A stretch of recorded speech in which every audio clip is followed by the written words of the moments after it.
Maha suci Allah Subhanahu wa Ta'ala, Zat yang telah membersihkan hati orang-orang beriman dari sifat angkuh dan serakah.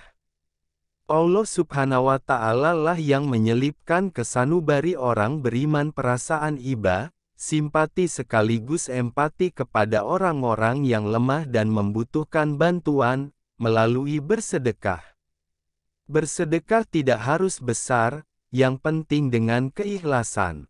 Kita bersedekah tidak mengharapkan balasan dari orang yang kita bantu. Kita harus yakin Allah Subhanahu wa Ta'ala lah yang akan membalas. Dan bersegeralah kamu kepada ampunan dari Tuhanmu dan kepada surga yang luasnya seluas langit dan bumi, yang disediakan untuk orang-orang yang bertakwa. Yaitu orang-orang yang menafkahkan hartanya di waktu lapang dan di waktu sempit, dan orang-orang yang menahan amarahnya dan memaafkan kesalahan orang. Allah menyukai orang-orang yang berbuat baik. Quran Surah Ali Imran 133-134.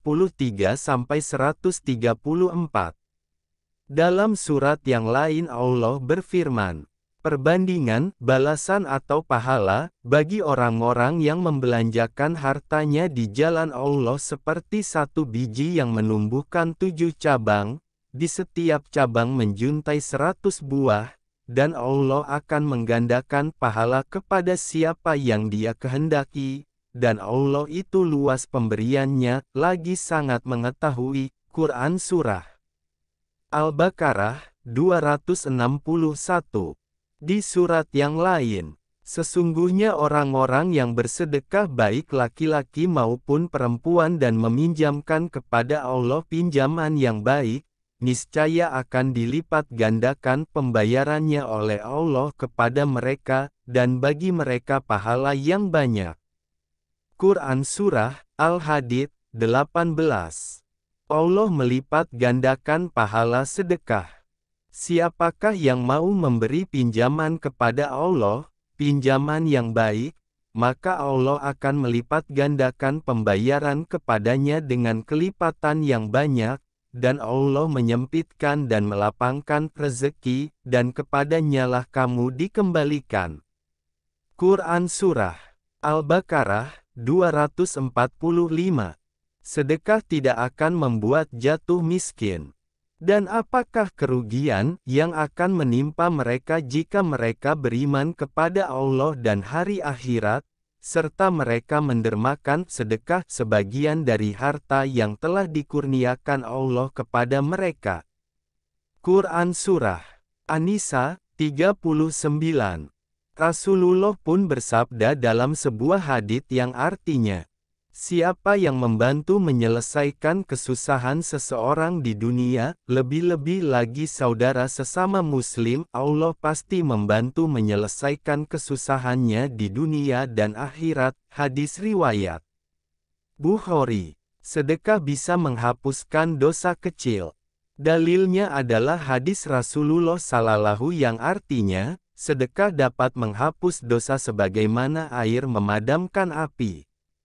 Hadis riwayat Tirmizi. Tentunya dengan kita juga harus bertaubat atas dosa-dosa yang telah kita lakukan dan tidak mengulangi akan dosa dan kesalahannya tersebut.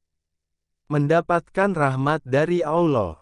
Salah satu dari kebaikan sedekah di dalam alam akhirat nantinya adalah akan menjadi naungan di akhirat saat tidak ada naungan, kecuali naungan Allah.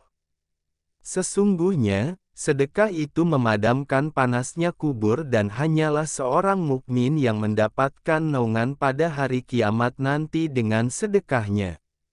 Hadis riwayat Tabrani dan Baihaqi. Berkah sedekah bisa sirna jika orang yang bersedekah mengungkit-ungkit dan selalu menyebut-nyebut sedekah itu di depan umum. Sedekah dapat memadamkan murka Allah Subhanahu wa Ta'ala. Sedekah dapat memelihara manusia dari kejahatan. Siapakah yang diutamakan untuk diberi sedekah? 1. Keluarga terdekat yang membutuhkan bantuan karena dapat meningkatkan tali silaturahim. 2. Anak yatim, karena sebelum dewasa anak yatim belum dapat mandiri. Mereka adalah titipan Allah Subhanahu wa Ta'ala kepada hamba lainnya yang mampu. 3. Fakir miskin, yang perlu dibantu agar dapat diberdayakan agar mandiri. 4. Janda dan lansia, karena kehilangan tulang punggung pencari nafkahnya, serta kehilangan masa produktifnya. 5. Yang terlilit hutang. 6. Yang terkena musibah.